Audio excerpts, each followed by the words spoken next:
20 minutos, con el patrocinio de Liuna, local 183.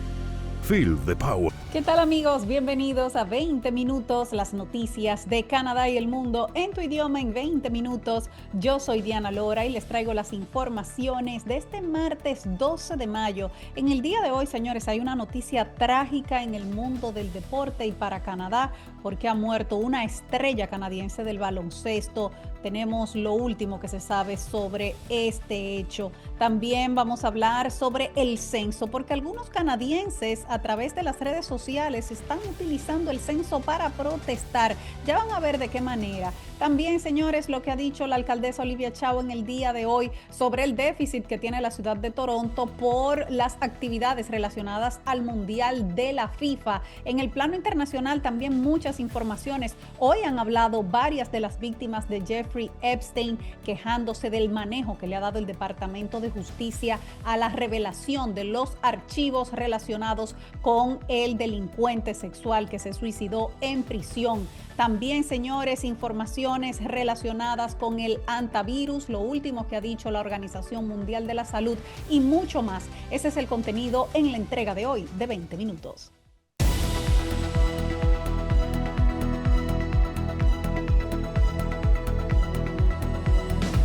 Y vamos a iniciar la edición de hoy con el censo, porque algunos canadienses lo están utilizando para protestar. En los últimos días han empezado a circular algunos videos en las redes sociales de canadienses protestando contra el censo nacional, alegando que viola su privacidad. Varios usuarios han publicado fotos de los formularios o de los sobres de invitación al censo rotos, acompañados de insultos dirigidos al primer ministro Mark Carney, otros devolviendo el sobre al remitente o simplemente diciendo que no lo piensan llegar a pesar de que es mandatorio por ley. Ante esta situación, el diputado por Kingston, Mark Gerretsen, publicó un video explicando que no llenar el censo lo único que hace es perjudicar a las comunidades. Escuchen al diputado. By now, you've probably come across someone like this who genuinely believes they're sticking it to the man by writing things like fight. Vamos a aclarar las cosas. El censo no es una recopilación de datos personales para el primer ministro. No es una herramienta política, ni es un test de lealtad. No, el gobierno no te está rastreando solo por escribir con un Sharpie. No es un asunto tuyo. El censo es la forma que tiene el gobierno para saber cuántas escuelas necesita una comunidad, dónde se deben construir hospitales y clínicas y cuánto financiamiento federal debe recibir un municipio.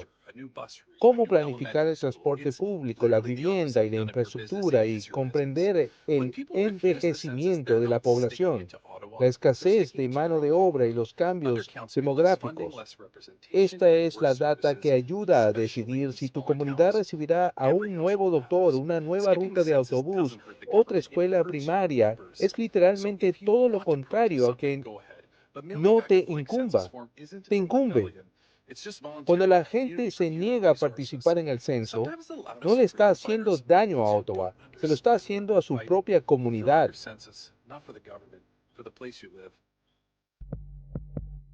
La fecha límite para llenar el censo es hoy y no hacerlo puede conllevar una multa de $500. Así que déjenme saber en los comentarios si ustedes ya llenaron el censo. ¿Lo llenaron o no lo llenaron? ¿Existe algún motivo por el cual no lo harían?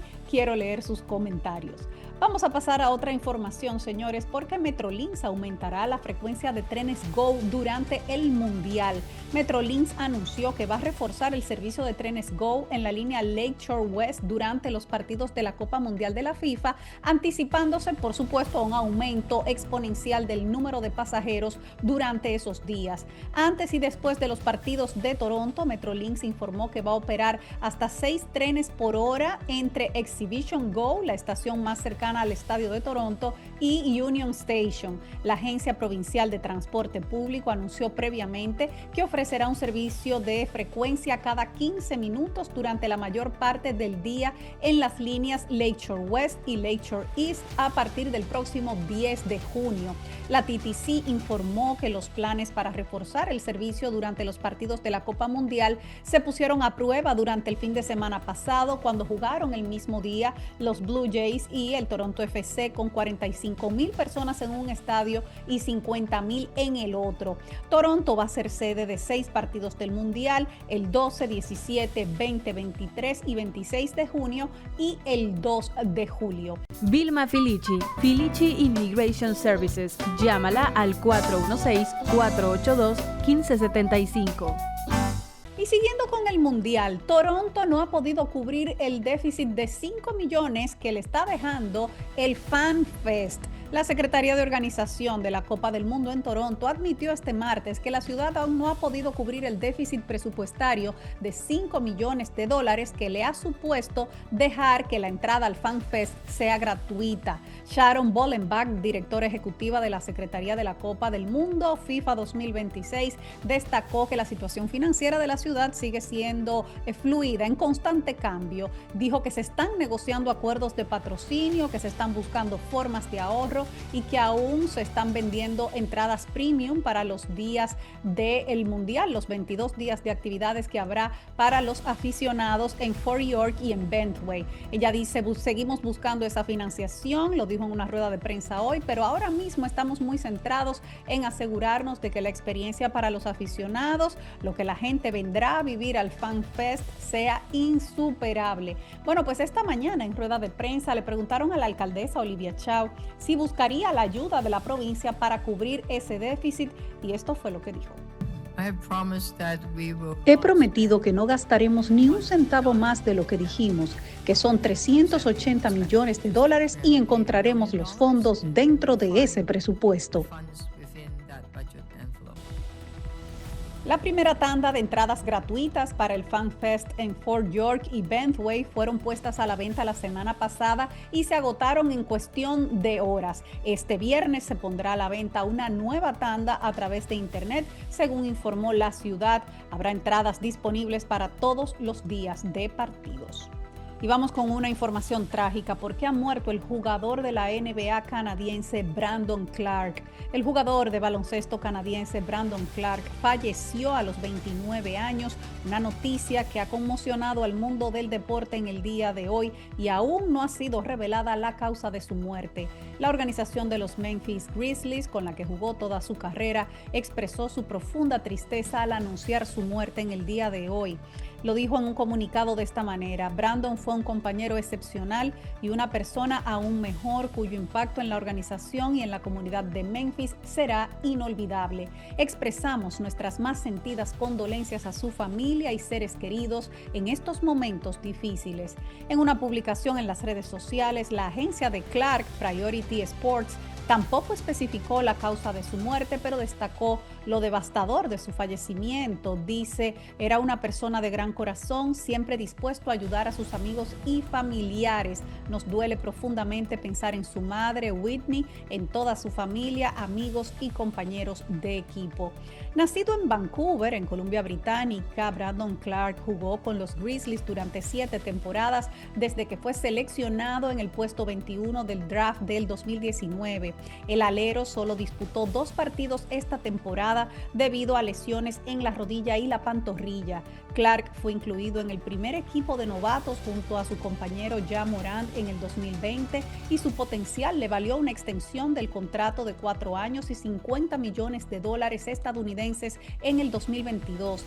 En 309 partidos de la NBA promedió 10.2 puntos y 5.5 rebotes por encuentro. Nos entristece profundamente el fallecimiento de Brandon Clarke, dijo el comisionado de la NBA Adam Silver. Como uno de los jugadores con más antigüedad en los Grizzlies, Brandon era un compañero muy querido y un líder que jugaba con enorme pasión y garra. Clarke fue arrestado en Arkansas a principios de abril de este año por exceso de velocidad y posesión de una sustancia controlada que, según se informó, era Kratom, un suplemento herbal promocionado como analgésico, cuya posesión es legal en Tennessee, donde él juega baloncesto, pero ilegal en Arkansas. Luego fue puesto en libertad bajo fianza al día siguiente. Todavía al momento de la grabación de esta edición no se ha dado la información oficial de su muerte, de las causas de su muerte, pero ya algunos medios noticiosos de los Estados Unidos dicen que se está investigando como una posible sobredosis, pero vamos a esperar la información oficial. Vamos a hacer una pausa y cuando regresemos nos vamos al plano internacional. Lo último que se sabe sobre el antivirus, la actualización que ha dado en el día de hoy la Organización Mundial de la Salud. Hay otros casos confirmados, así como también, señores, van a escuchar lo que dijeron las víctimas de Jeffrey Epstein en el día de hoy. Ya regresamos. La superestrella internacional Laura Pausini llega con su gira mundial Yo Canto el 4 de junio en el Coca-Cola Coliseum de Toronto. Boletas a la venta ya en ticketmaster.com. Estamos de regreso en 20 minutos. Gracias por acompañarnos. Damos un vistazo a las informaciones a nivel internacional.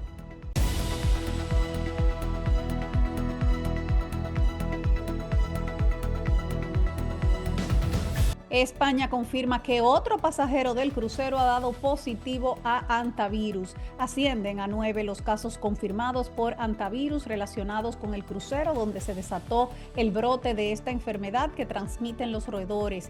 Este último caso se trata de un español que estuvo a bordo del barco, según confirmaron hoy tanto las autoridades españolas como la Organización Mundial de la Salud.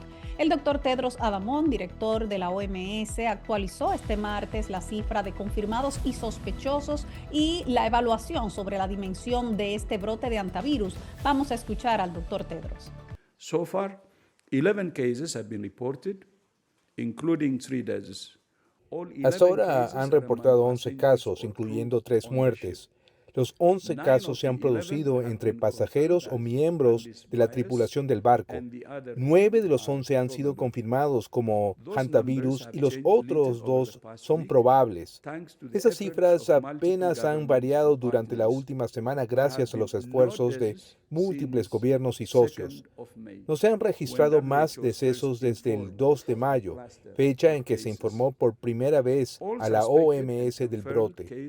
Todos los casos confirmados y sospechosos han sido aislados y gestionados bajo estricta supervisión médica, minimizando cualquier riesgo de transmisión posterior. Por el momento, no parece que estemos presenciando el inicio de un brote mayor.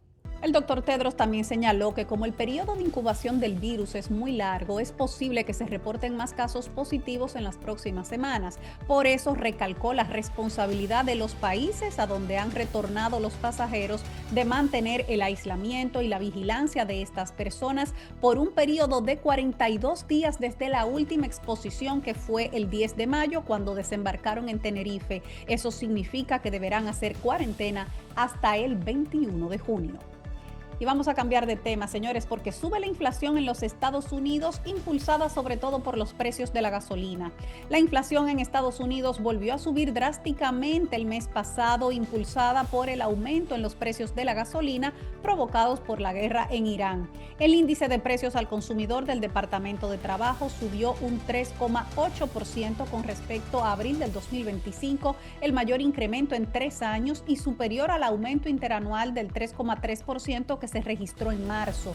En comparación con el mes anterior, los precios de abril subieron un 0,6% con relación al mes de marzo, mientras que los precios de la gasolina aumentaron un 5,4% según los datos publicados en el día de hoy. Las cifras del Departamento de Trabajo mostraron que los precios de la gasolina subieron más del 28% en comparación con el año pasado. Sin embargo, el Club Automovilístico AAA registró este martes un precio promedio del galón de gasolina regular en los Estados Unidos superior a $4.50. Eso es un 44% más que el precio del año pasado para esta misma fecha. Y no parece que la inflación vaya a bajar en lo inmediato, aunque se mantenga el alto el fuego actual y el estrecho de Hormuz se reabra pronto. Los economistas prevén que los precios elevados persistan en los próximos meses a medida que se normalice la producción de petróleo y se recuperen los flujos marítimos. Se espera que el aumento de los precios de los fertilizantes se traduzca en un incremento de la factura de la compra de los alimentos, y los elevados precios del petróleo también podrían encarecer otros bienes y servicios, ya que las empresas intentarán trasladar el aumento de los costos del transporte a los consumidores. Y señores, las víctimas de Jeffrey Epstein están demandando justicia. Varias víctimas del fallecido delincuente sexual Jeffrey Epstein fueron escuchadas este martes en el Comité de Supervisión de la Cámara de Representantes, donde expusieron sus historias de negligencia y abandono por parte de las autoridades, incluso en los meses recientes. Se quejaron dolorosamente del manejo que le dio el Departamento de Justicia a la revelación de los archivos de Epstein y cómo sus identidades no fueron protegidas ni su intimidad preservada. Vamos a escuchar cómo lo dijeron dos de las víctimas. Department of Justice released documents that exposed our names, our social security numbers. El Departamento de Justicia liberó documentos que expusieron nuestros nombres, nuestros números de seguridad social e información personal muy sensible. Las identidades de las sobrevivientes se hicieron públicas. Esposos supieron del abuso de su pareja por primera vez. Niños se enteraron de que sus madres habían sido abusadas por los reporteros, por extraños en Internet y en algunos casos por otros niños en sus escuelas. Amigos se enteraron de que su amiga había sido abusada cuando vieron sus nombres en esos documentos y algunas tuvieron que ver los detalles más íntimos de su propio trauma públicamente expuestos. Those years of abuse turned into a decade of fear that I still carry today. Esos años de abuso se convirtieron en décadas viviendo con miedo. Cuando eventualmente encontré el valor de pedir ayuda y unirme a las demás sobrevivientes, esperando que los responsables pagaran por sus hechos, pedí que mi identidad fuera protegida. Pero un día me desperté con mi nombre mencionado más de 500 veces. Mientras los nombres de los poderosos permanecieron tachados, mi nombre fue expuesto al mundo y reporteros de todas partes no dejan de contactarme. No puedo vivir sin mirar por encima de mis hombros. Solo puedo imaginar el impacto a largo plazo que este error tendrá en mi vida. En el día de hoy fueron 5 las mujeres que relataron los abusos que sufrieron y los años de inacción por parte de las autoridades estatales y federales a la hora de investigar sus denuncias o la supuesta red de figuras poderosas vinculadas a Jeffrey Epstein. Y amigos, está creciendo la presión para que Keir Starmer renuncie como primer ministro del Reino Unido. El primer ministro Keir Starmer hizo caso omiso en el día de hoy a los llamamientos a su dimisión y comunicó a los ministros que va a seguir adelante con su labor de gobierno, a pesar de que han sido unas últimas 48 horas desestabilizadoras, dijo él mismo, en las que se intensificaron las peticiones para que se estableciera un calendario para su salida después de la dura derrota que sufrió en las elecciones locales. Más de 80 diputados están pidiendo la renuncia de Starmer. En una reunión de su gabinete, Starmer, que lleva menos de 2 años en el cargo, reiteró que aunque asumía la responsabilidad de una de las peores derrotas electorales del Partido Laborista, no se había producido ningún movimiento oficial para desencadenar una contienda por el liderazgo. Varios ministros leales le expresaron su apoyo, pero hay muchos que están pidiendo su dimisión. Se trata de la última promesa de Starmer de seguir adelante con un mandato marcado por los escándalos y los giros de 180 grados en las políticas desde que obtuviera una amplia mayoría en las elecciones del 2024, lo que deja al líder y a los rebeldes laboristas en una especie de punto muerto. El apoyo en el seno del Partido Laborista en general también ha comenzado a desvanecerse. Jess Phillips, una conocida diputada laborista y defensora de derechos de las mujeres, se convirtió hoy en una de las 3 ministras de rango inferior que dimitieron, sumándose a más de 80 diputados que han pedido públicamente a Starmer que fije un calendario para dejar el cargo. Sin embargo, las reglas del Partido Laborista complican una destitución inmediata. Nunca en sus 125 años de historia ha apartado a un primer ministro en funciones y para activar una moción de censura interna se requiere el apoyo del 20% del grupo parlamentario, es decir, al menos 81 diputados. Y ya para finalizar, vamos a ver lo que nos espera mañana en el clima en las principales ciudades del país. Mucha lluvia en casi todas las ciudades importantes de Canadá. En Toronto tendremos temperaturas entre 16 y 7, habrá lluvias también en Ottawa con temperaturas entre 12 y 9, lo mismo en Montreal con temperaturas entre 14 y 11. En Vancouver estará seminublado con temperaturas entre 18 y 11 grados y en Calgary habrá lluvias con temperaturas más altas entre 25 y 9 grados. Hasta aquí las informaciones de hoy. Gracias por acompañarnos en 20 minutos. Yo soy Diana Lora y como siempre me despido de todos ustedes recordándole a esa comunidad latina que unidos somos más fuertes, juntos somos más. Hasta mañana.